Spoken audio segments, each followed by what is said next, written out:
É um ataque sem precedentes, desde que a lei de acesso à informação foi publicada, né, em 2011 e entrou em vigor em 2012.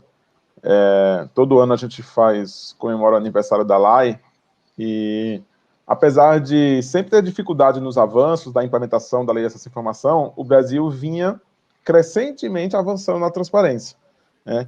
E aí, nos últimos 2 anos, tem sido um retrocesso muito grande, e eu acho que agora a cereja do bolo ruim, né, de sabor ruim, é que a CGU, a Controladoria Geral da União, que sempre foi a campeã da transparência, ela parou de defender a transparência. Recentemente, a gente teve o caso de que os pareceres jurídicos que fundamentam decisões de vetos presidenciais, que sempre foi algo público e que a CGU sempre defendeu que deveria ser público, agora passaram a ser sigilosos, e a CGU mudou o seu próprio entendimento, voltou atrás, e por uma questão política aí de agradar o governo do presidente Bolsonaro, passou a defender que as razões para um veto têm que ser sigilosas, porque envolveria o sigilo do advogado e cliente, né? Como se o presidente fosse o cliente e não a nação brasileira que fosse o cliente dos advogados públicos.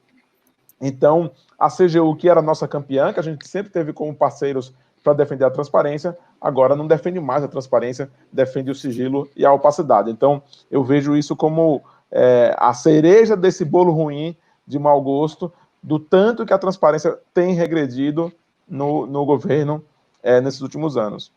Ô, Manuel, eu gostaria de saber de você em quais atos concretos o governo logrou êxito em embaçar o acesso às informações públicas. Teve muita tentativa, mas em que pontos específicos ele conseguiu, além desse que você acabou de mencionar? Uhum.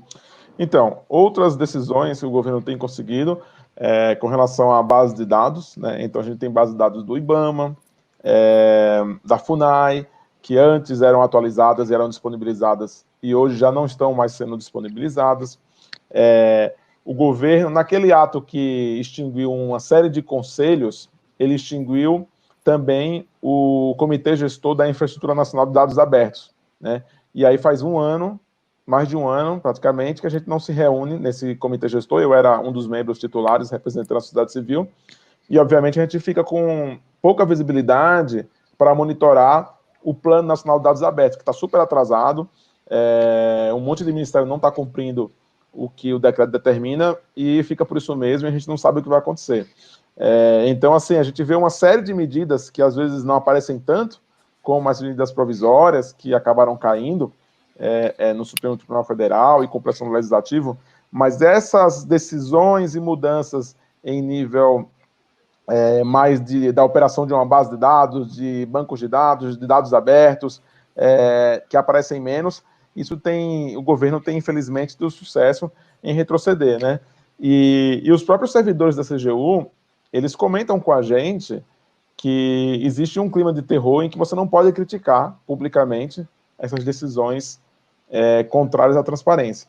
Então, antes a gente tinha o apoio da CGU, vocês vão lembrar que mesmo no governo Dilma, quando se tinha uma campanha para a CGU deixar de ser um órgão ministerial, em estado de ministério subordinado à presidência, né, tem uma campanha Fica CGU e tal, os servidores foram muito importantes nesse apoio.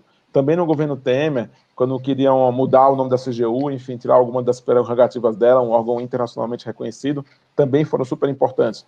Agora a gente não consegue mais ter esse apoio público e dificulta o nosso trabalho da sociedade civil, que quer cobrar a transparência do governo.